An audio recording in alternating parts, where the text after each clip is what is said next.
Hyderabad Nagole police station పరిధిలో ఇద్దరు వ్యక్తుల మధ్య ఘర్షణ చోటు చేసుకుంది. ప్రవీణ్, వంశీ అనే ఇద్దరి మధ్య బంగారం విషయంలో వివాదం తలెత్తింది. నాగోల్లోని 100 ఫీట్స్ రోడ్డుపై ఈ ఇద్దరు ఘర్షణకు దిగ్గా తనను చంపాలని చూస్తున్నాడంటూ డయల్ 100 కి ఫోన్ చేసి సమాచారం ఇచ్చాడు ప్రవీణ్.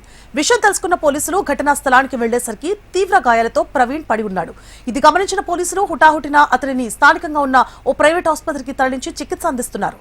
250 గ్రాముల బంగారం విషయంలో ప్రవీణ్, వంశీ మధ్య వివాదం తలెత్తినట్లుగా గుర్తించారు.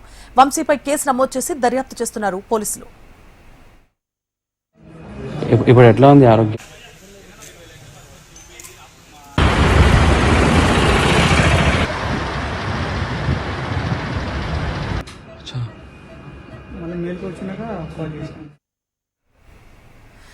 హైదరాబాద్ నాగోల్ పోలీస్ స్టేషన్ పరిధిలో ఇద్దరు వ్యక్తుల మధ్య ఘర్షణ చోటు చేసుకుంది. ప్రవీణ్, వంశీ అనే ఇద్దరి మధ్య బంగారం విషయంలో వివాదం తలెత్తింది.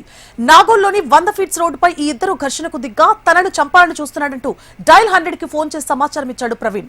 విషయం తెలుసుకున్న పోలీసులు ఘటనా స్థలానికి వెళ్లేసరికి తీవ్ర గాయాలతో ప్రవీణ్ పడి ఉన్నాడు.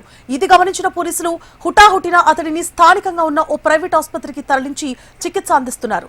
250 గ్రాముల బంగారం విషయంలో ప్రవీణ్, వంశీ మధ్య వివాదం తలెత్తిన గుర్తించారు. వంశీపై కేసు నమోదు చేసి దర్యాప్తు చేస్తున్నారు పోలీసులు.